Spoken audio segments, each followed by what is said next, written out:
do nosso intervalo. Nós conversamos bastante no bloco anterior e agora nós estamos aqui recebendo o Edmar Moté no quadro onde nós falamos sobre empreendedorismo. Boa noite, Edmar, tudo bom? Boa noite, Gabriela. É um prazer estar aqui falando com o seu público. Que bacana! Hoje nós vamos conversar um pouquinho com ele sobre esse assunto tão importante. E aqui, Edmar, nós nos propomos a realmente falar um pouco sobre isso, né? A gente fala sobre empreendedorismo e também sempre num viés comentando sobre, de certa forma, também o consumidor, que a gente sabe que é importante o empreendedorismo e o consumidor também é importante, porque sem consumo não tem empresa. Então, tem essa relação. É muito bacana e tem uma pergunta que a gente sempre faz aos convidados, que é conversar um pouquinho. Na verdade, não é nenhuma pergunta, né? A gente pede que o convidado fale um pouquinho sobre a sua história, sobre a sua trajetória, e gostaria de dizer que será um imenso prazer ouvir um pouco da sua história com quem está em casa. Maravilha. Eu nasci e fui criado embalado por dois sonhos.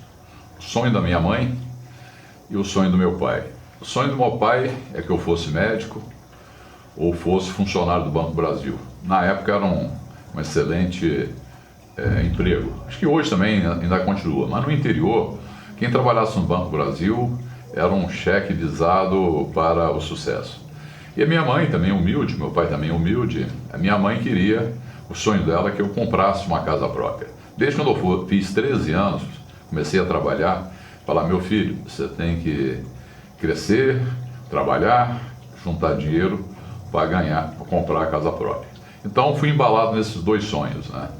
E vim para Brasília com 23 anos, né?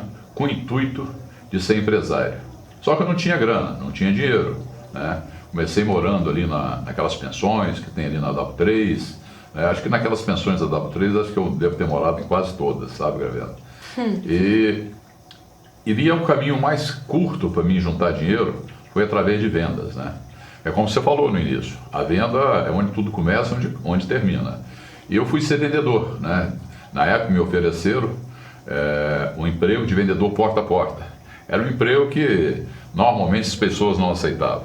E parecia um rapaz lá nessa pensão, e eu oferecia esse cargo para todo mundo da pensão. E ninguém topava.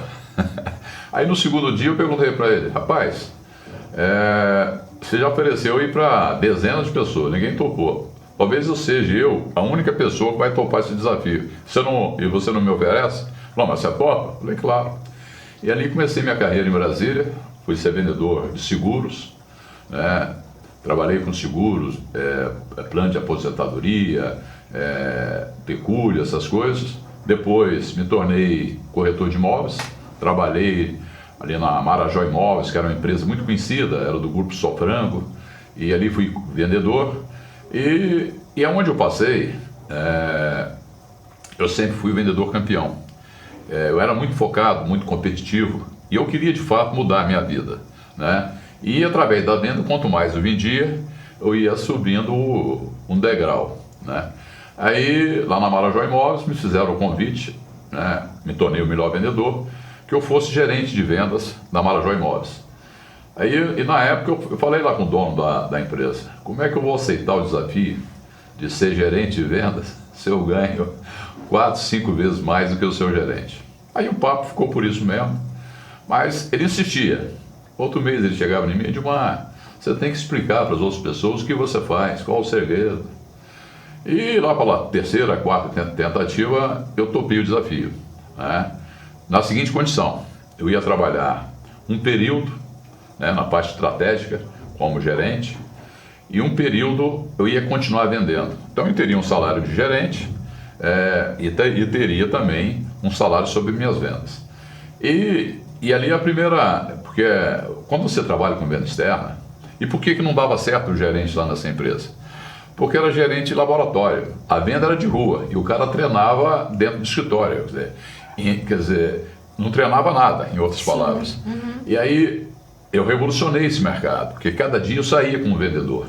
gente cru, chucro, gente chegar a vez lá do Piauí com aquela expectativa de chegar em Brasília e mudar a vida, e eu formava essas pessoas. Formei uma das maiores equipes de venda porta a porta de Brasília. E, evidentemente, com o passar do tempo, me capitalizei. Depois de 4 anos sendo gerente e vendedor, eu montei meu primeiro negócio no ramo imobiliário, né? Eu posso dizer até com certo orgulho, né, ou bastante orgulho, que naquela região ali de Valparaíso até Lusiânia, 70% a 80% daqueles loteamentos tem minha assinatura, ou como vendedor, ou como gerente, ou como empreendedor. E assim fiz, né? Eu lancei muitos loteamentos, mas eu tinha um desejo de trabalhar no varejo, né? O meu primeiro mentor, quando eu tinha 12 anos de idade, era um libanês. Eu tive a sorte, minha irmã mais velha, casar com um libanês.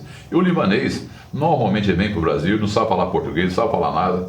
Ele se vira nos 30 e acaba se dando bem, porque ele não fica na teoria, ele vai para o campo, né? Então, e ele me pegava, eu com 10 anos, 12 anos, e me levava para Guarapari, não sei se você conhece, já ouviu falar de Guarapari, uma praia do Espírito Santo, e a gente chegava cedinho, porque tinha que chegar bem cedo, porque naquela época o comércio não era muito, era mais informal, não tinha boas operações. E ele queria chegar cedo, pegar o melhor ponto. E o que era o melhor ponto da praia?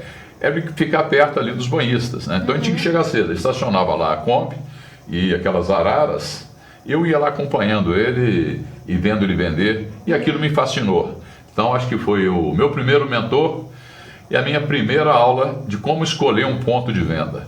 Quer dizer, eu mal sabia que no decorrer da minha trajetória eu teria que escolher e acertar em centenas de pontos de vendas. E aí, nessa época, um pouco mais na frente, já capitalizado, um corretor meu, que tinha morado em São Paulo, me ofereceu uma oportunidade de vender filtro. Falei, Gilmar, por que você não traz para Brasília uns filtros modernos? Na época só tinha filtro de barro, aqueles filtrinhos que normalmente você tomava um copo d'água e você tinha que lavar a vela. E isso era terrível, né? E esse filtro moderno, você não precisava de lavar a vela. Você simplesmente trocava aquela vela de 6 em 6 meses.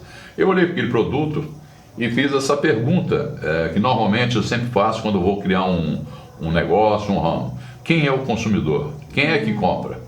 E no caso de filtro, a resposta é meio óbvia, né? 100% da população toma água. Então eu falei, acho que esse negócio é bom, esse negócio deve vender. E aí eu criei a marca Mundo dos Filtros, né, que é uma marca já que superou 35 anos, coisa rara no Brasil, em Brasília, uma operação onde um país onde que 90% dos negócios morrem em 5 anos. Então você ter uma empresa de 30, 35 anos, você tem que comemorar muito, porque não é fácil, é muito trabalho e muita dedicação. Aí criamos o Mundo dos Filtros, começamos com quiosques, dentro do supermercado, aonde passava a gente montava um quiosque, com a perspectiva de vender, né? Tem até um certo orgulho de dizer que o primeiro quiosque de shopping center do mundo, do Brasil, foi eu que criei, porque talvez você não sabe, o Conjunto Nacional é o segundo shopping do Brasil, e eu montei o primeiro quiosque no Conjunto Nacional. Naquela época eu vendia os equipamentos, os filtros, e eu queria que a pessoa tomasse a água para ele ver o tão bom que era o filtro. E eu servia água gelada no shopping com 3 pontos. Tinha dias, Gabriel, que eu gastava em média de 10 mil copinhos d'água.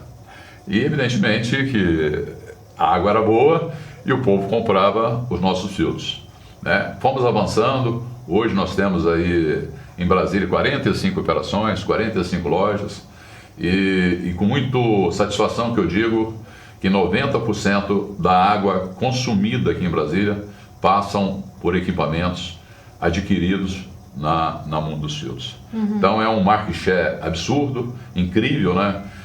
Talvez o maior market share do mercado, de um produto que tem relevância, você ter 90% desses filtros.